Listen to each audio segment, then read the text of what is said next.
नमस्कार, आप सभी का एक बार फिर से स्वागत है। आइए सुनते हैं पुरुषोत्तम मास महात्म का अध्याय 16। श्री नारायण बोले, हे महाप्राग, हे नारद, वाल्मीकि ऋषि ने जो परम अद्भुत चित्र दृढ़धनवा राजा से कहा, उस चरित्र को मैं कहता हूँ, तुम सुनो। हे दृढ़धनवा, हे महाराज, हमारे वचन को सुनिए। गरुड़ जी ने केशव भगवान की आज्ञा से इस प्रकार ब्राह्मण श्रेष्ठ से कहा। गरुड़ जी बोले, हे द्विज श्रेष्ठ, तुमको 7 जन्म तक पुत्र का सुख नहीं है। यह जो वचन हरि भगवान ने कहा, सो इस समय तुमको वैसा ही है। फिर भी कृपा से स्वामी की आज्ञा पाकर मैं तुमको पुत्र दूंगा। हे तपोधन, हमारे अंश से तुमको पुत्र होगा, जिस पुत्र से गौतमी के साथ तुम मनोरथ को प्राप्त करोगे, किंतु उस पुत्र से होने वाले दुख को तुम दोनों को अवश्य भुगतना होगा।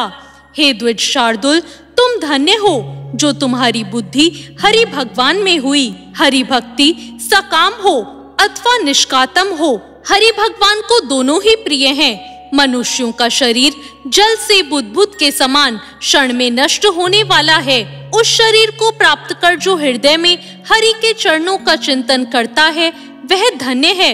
इस अत्यंत दुख वाले संसार से तारने वाला हरि भगवान के अलावा और कोई नहीं है, और इन्हीं हरि भगवान की कृपा से मैंने तुमको पुत्र दिया। मन में श्री हरि को धारण कर सुख पूर्वक विचारो और उदासीन भाव से संसार के सुखों को भोगो। वाल्मीकि ऋषि बोले, गौतमी और सुदेव दोनों स्त्री पुरुष के देखते देखते उत्तम वर को देखकर उस समय गरुड़ पर सवार होकर भगवान श्री हरि शीघ्र ही वैकुंठ को चले गए। सुदेव शर्मा भी स्त्री के साथ अपने मन के अनुसार पुत्र वर पाकर अपने घर को आ गया और उत्तम गृहस्थाश्रम के सुख को भोगने लगा। कुछ समय बीतने के बाद गौतमी को गर्भ रहा और 10वां महीना प्राप्त होने पर गर्भ पूर्ण हुआ। प्रसूति काल आने पर गौतमी ने उत्तम पुत्र पैदा किया और पुत्र के होने पर सुदेव शर्मा बहुत प्रसन्न हुआ। श्रेष्ठ ब्राह्मणों को बुलाकर जात कर्म संस्कार किया और अच्छी तरह स्नान कर ब्राह्मण श्रेष्ठ सुदेव शर्मा ने उन ब्राह्मणों को बहुत दान दिया। ब्राह्मण और स्वजनों के साथ बुद्धिमान सुदेश शर्मा ने नामकरण संस्कार किया।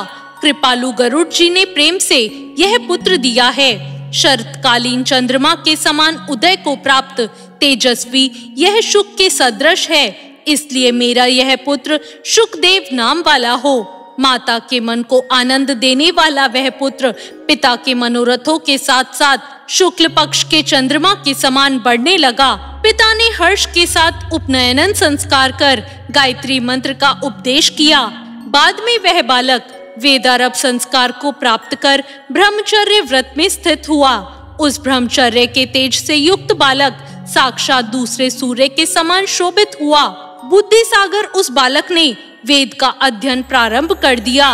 उस गुरु वत्सल बालक ने सद्बुद्धि से अपने गुरु को प्रसन्न किया और गुरु के एक बार कहने मात्र से समस्त विद्या को प्राप्त किया। वाल्मीकि ऋषि बोले, एक समान कोटि सूर्य के समान प्रभाव देने वाले ऋषि आए। उनको देखकर हर्ष से सुदेव शर्मा ने दंडवत प्रणाम किया। अर्घपाद आदि से विधि पूर्वक उन देवल मुनि की पूजा की और महात्मा देवल के लिए आसन दिया। अति तेजस्वी देवदर्शन देवल ऋषि उस आसन पर बैठ गए। बाद में अपने चरणों पर बालक को गिरे हुए देखकर देवल ऋषि बोले, भो भो से देव, तुम धन्य हो। तुम्हारे ऊपर भगवान प्रसन्न हुए, क्योंकि तुमने दुर्लभ सुंदर श्रेष्ठ पुत्र को प्राप्त किया। ऐसा विनीत बुद्धिमान, बोलने में चतुर, वेद पाठी और श्रलीन पुत्र किसी के पास भी देखा नहीं गया। हे पुत्र, यहाँ आओ। तुम्हारे हाथ में यह कौतुक क्या देखता हूँ?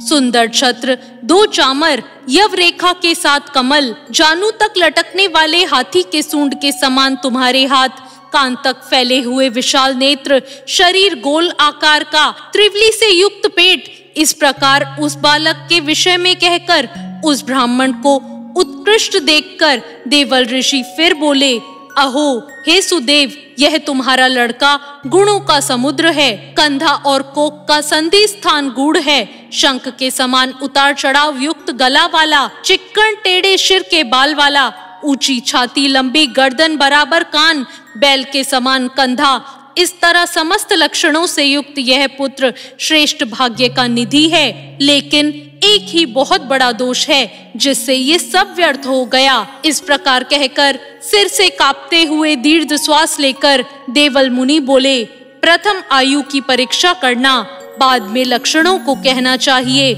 आयु से हीन बालक के लक्षणों का क्या प्रयोजन? हे सुदेव, तुम्हारा यह लड़का 12वें वर्ष में डूब कर मर जाएगा। इससे तुम मन में शोक मत करना। अवश्य होने वाला निसंदेह होकर ही रहता है। मरणासन को औषध देने के समान उसकी कोई प्रतिक्रिया नहीं है। वाल्मीकि मुनि बोले, देवल मुनि इस प्रकार कहकर ब्रह्मलोक को चले गए और गौतमी के साथ सुदेव ब्राह्मण पृथ्वी पर गिर गया। पृथ्वी पर पड़ा हुआ देवल ऋषि के कहे वचन सुनकर उनको स्मरण कर कर वो चिरकाल तक विलाप करने लगा। बाद में उसकी स्त्री गौतमी धैर्य धारण करती हुई पुत्र को अपनी गोद में लेकर बोली। प्रथम प्रेम से पुत्र का मुख चुंबन कर पति से बोली। गौतमी बोली, हे द्विजराज, होने वाली वस्तु में भय नहीं करना चाहिए। जो नहीं होने वाला है वह कभी नहीं होगा, और जो होने वाला है वह होकर रहेगा। क्या राजा नल, रामचंद्र और युधिष्ठिर दुख को प्राप्त नहीं हुए? राजा बलि भी बंधन को प्राप्त हुआ, यादव नाश को प्राप्त हुए, हिरण्याक्ष कठिन वध को प्राप्त हुआ, वृतासुर भी मृत्यु को प्राप्त हुआ, सहस्त्रार्जुन का सिर काटा गया, रावण के भी उसकी तरह सिर काटे गए। हे मुने, भगवान रामचंद्र भी वन में जानकी के साथ विरह को प्राप्त हुए। राजेश परीक्षित भी ब्राह्मण से मृत्यु को प्राप्त हुए। हे मुनीश्वर, इस प्रकार जो होने वाला है वह अवश्य होता है। इसलिए हे नाथ, उठिए और सनातन हरि भगवान का भजन करिए, जो समस्त जीवों के रक्षक हैं और मोक्ष पद को देने वाले हैं। वाल्मीकि ऋषि बोले। इस प्रकार सुदेव शर्मा ने अपनी गौतमी स्त्री के वचन को सुनकर स्वस्थ हो हृदय में हरि भगवान के चरणों का ध्यान कर पुत्र से होने वाले शोक को जल्द त्याग दिया। इति श्री ब्रह्म नारदीय पुराणे पुरुषोत्तम मास महात्म्ये श्री नारायण नारद संवादे दृढ़ धन्वोपाख्याने सुदेव प्रतिबोधो नाम षोडशोध्याय समाप्त। तो ये था 16वां अध्याय। आपको ये अध्याय कैसा लगा कमेंट करके जरूर बताएं। चैनल को सब्सक्राइब करें, वीडियो को लाइक करें। धन्यवाद।